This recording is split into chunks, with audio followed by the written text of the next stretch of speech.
Hello there.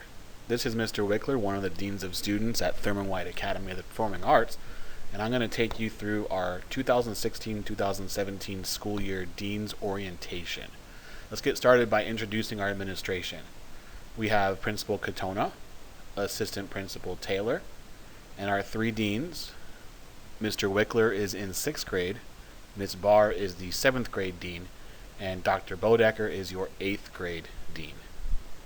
Some other people that you might be introduced to in the dean's office include our secretary, Miss Bursey, Miss Moore, who is in our in-house room, Mr. Garcia, who oversees our STEP program, as well as our two campus monitors, Miss Lucy and Mr. Glenn. In addition, we want to introduce you to our three counselors. In 6th grade, you have Miss Shapiro. 7th graders have Miss Adams as their counselor, and our 8th grade will see Mrs. Myers as their counselor. Our goals for today. We're going to review the school rules and procedures to help you make good choices here at Thurman White, and by the end of the day, we expect that you'll be responsible for following those rules, and that consequences for those rules will begin after you have viewed this presentation. Let's talk first about attendance. If you happen to be absent, you're going to turn that note in within 3 days. That note must include your name, your student number, the date you were absent, why you were absent, and a signature from a parent. You can turn those in before or after school, and once you've exceeded 10 unverified or unexcused absences, you could lose credit. Our tardy policy, we have 4-minute passing periods. We have a tardy lockout every single period. If you're more than 30 minutes late, you're absent for that period, and if you are tardy, you go to the dean's office to get your pass. Our discipline there is progressive. Your first 2 tardies are warnings. When you get to your 3rd and 4th tardy, you'll be getting dean's attentions. Your 5th tardy will be some time in-house. And finally, if you still haven't figured out how to be on time to class, you will be RPC'd. Let's talk a little about transportation. If you're going to ride a bus, you have to be registered. You can't go home on any buses that are not yours, so that means no going home with a friend. You have to follow all the same safety rules. And remember, riding on that bus is a privilege, not a right, and you could lose that privilege. If you play an instrument and it's very large, you may or may not be permitted to bring it on depending on space, and we ask that you always follow all directions from our bus drivers. If you walk home, please use the crosswalk in front of the school and crossing Galleria, and stay on the path while walking to the corner of Galleria and Patrick, and do not climb on our large rocks. Bikes, skateboards, and rollerblades, they all must be locked up or stored in your locker. You must walk your bike on and off campus. That includes the riding of skateboards and scooters. Let's talk for a second about what to wear. So when you're deciding what to wear, dress code is an important thing. Our dress code is some of the highlights right here. No slippers, no flip-flops, no slides. All shoes must have a back. No crop tops, no visible skin between your pants and your shirt. No sagging of any pants or shorts. Any skirt or short must be fingertip length with no frays. Skin-tight pants like leggings or other items must have something under them or be under something such as jeans or a skirt or shorts, or the shirt or skirt that you wear must meet the fingertip length requirement. You can't have any holes in your clothing above the knees, no tank tops or see-through blouses, and everything must cover a shoulder with 3 inches, not necessarily 3 fingers. Further dress code reminders. We don't allow any hats or bandanas. You can't have anything on your shirt that shows weapons, alcohol, or other things that might be considered obscene. No sunglasses, including on top of your head. No outlandish chains, pins, or studs. Absolutely no facial piercings. And purses must be small, no bigger than 8 inches by 5 inches. Let's talk about lockers. You can only use your lockers 3 times a day, before school, at lunch, and after school. Don't share your locker, don't share your combination, and don't preset your locker to open on one turn. Don't put anything valuable in your locker that you'd be afraid to lose, and all backpacks and purses must stay in your locker during the day. Lockers are our property of CCSD, and they can be searched at any time by an administrator. Our hallways are one-way hallways. To enter a hallway in the 100 and 300 wing, use the side doors. To exit, use the center hallway or middle door. Of course, our hallways are no place for running and no place for horseplay. Let's talk about everyone's favorite time of the day, lunch. Here are the rules in the cafeteria. Walk to and from the cafeteria. If you're in line, you can't save spots, you can't cut, and you can't buy anything for others. Don't mooch food, throw food, or pass trash. If you're buying lunch, line up on the blue lines, wait for your turn, don't crowd the window, and let each student have their turn at each given time. When you sit, please face your table with your feet under your table, and you must raise your hand to get up. When we're dismissing, wait for your table to be dismissed, get rid of all your trash, and wait for that adult to dismiss your table during lunch.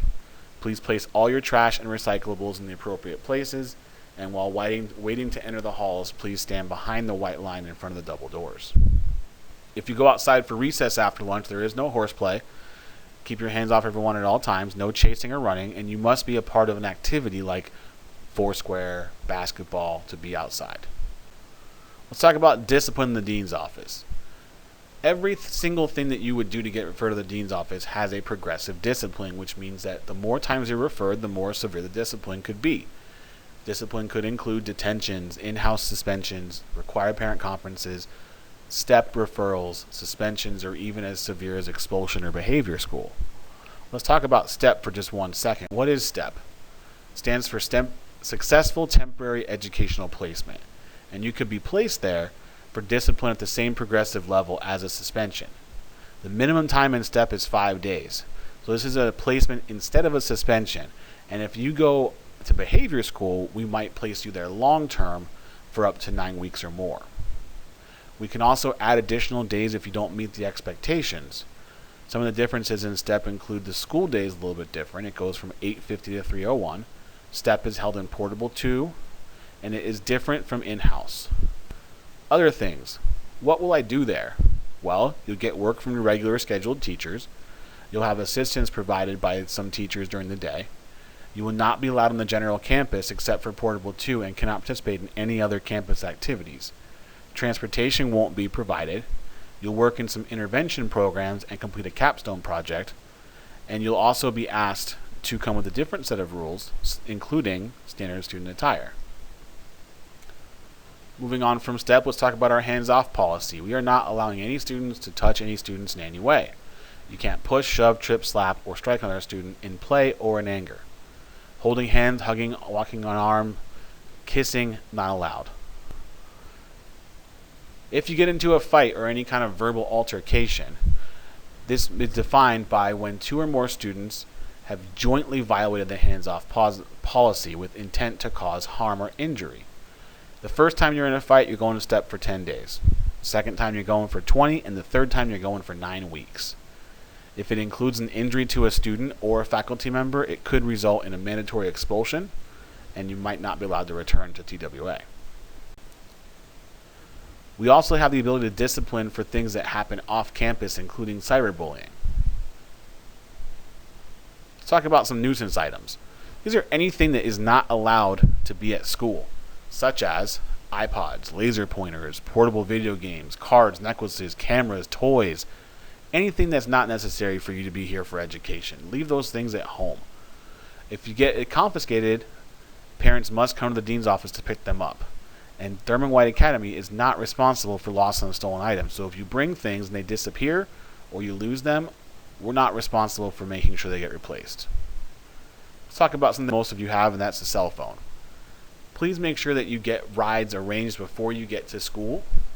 Make sure that the phones in the office are used for emergency only, no long distance. In terms of your cell phones, you got to use them before school, after school, or during lunch. You can use them in the quad areas in the front and back of the school during those times. You cannot use them in hallways, and they must be turned off during class, not on vibrate. Don't text during class. Don't use the camera during class. Camera may not be used on cell phones at all. That is a violation of privacy laws. All your earbuds and headphones are only allowed at lunch. Please keep your phones in a safe place, and it will be a progressive discipline if you are having cell phones confiscated frequently. And again, we're not responsible for lost and stolen items. Let's talk about after-school activities. If you're going to be involved in a club or a sport, you need to stay with the advisor until you're dismissed. We do have a late bus that runs 3 days a week, and you must have a late bus pass to get on it. If you have been removed or suspended, you're not allowed at dances within the quarter you were removed or suspended, and not allowed at activities either. If you attend an activity, you have until 15 minutes after the activity is over to get picked up. Very simple one here. Gum is not allowed on campus. If you have it, we're going to ask you to throw it away. Let's talk about things that can get you automatically expelled. The battery of a school district employee or a student with injury would be automatic expulsion, as well as possession of a weapon or the sale, distribution, or possession with intent to distribute drugs or alcohol. Let's transition our conversation now to bullying and cyberbullying. As you know, bullying and cyberbullying are very important and are not allowed here in our school. The law for bullying says that it's any verbal, written, or electronic expression or combination of those things directed at a person or group of people, or a single severe and willful act directed at a person or group of people. And it has the intent to harm that person or that person's property, or interfere with the rights of that person by creating a hostile environment. And these acts can be based on basically anything. What does bullying look like? The law says it has to be repeated and pervasive. It could include the following things listed here: taunting, name-calling, belittling, mocking, manipulation, threats, intimidation, blackmail, blocking of access to a school or to a room, stalking, and any kind of physical contact. Bullying could be a crime. Assault, battery, harassment, stalking could be considered a crime and could have criminal consequences, including cyberbullying. If this does happen, school police will be contacted. What to do if you see something? You should say something. Report any concerns to an adult. Know the difference between unwanted or mean behavior and bullying. Rude behavior is saying something or doing something that hurts someone else. Mean is doing that on purpose to hurt someone. But bullying is intentionally aggressive. It involves an imbalance of power, and it causes fear, harm, or creates an intimidating, hostile educational environment. Cyberbullying is no different. This uses the use of electronic communication to do the bullying. The term includes communication used to transmit or distribute a sexual image of a minor. Electronic communication could be anything written, verbal, or pictorial with information, the use of a device, including a cell phone, a computer, or any other similar means. Cyberbullying is any harassment or bullying that involves Instagram, Facebook, Twitter, or any social network, email, text messaging, or voicemail, and it will result in deemed consequences and could involve the police. If you don't want your parents to read, see, or hear what you are sending or saying to others, don't say it or send it at all. Cyberbullying, bullying, and sexual harassment will result in an RPC, a step referral, and possible expulsion. Let's talk about technology for just a moment. If you use CCSD to initiate the act of cyberbullying, the regulation 3991 says that you could send or display offensive messages or pictures or engage in cyberbullying, harassing, insulting, intimidating, or attacking others. And that could be breaching the acceptable use policy. To report a bully, you can visit the website, thurmanwhitems.com, and click on the Report a Bully link. And that's going to conclude our presentation today. Remember, it's up to you to make positive choices. We're grateful to have you here at Thurman White Academy and appreciate you, and thank you for listening to this presentation. This is Mr. Wickler, signing off.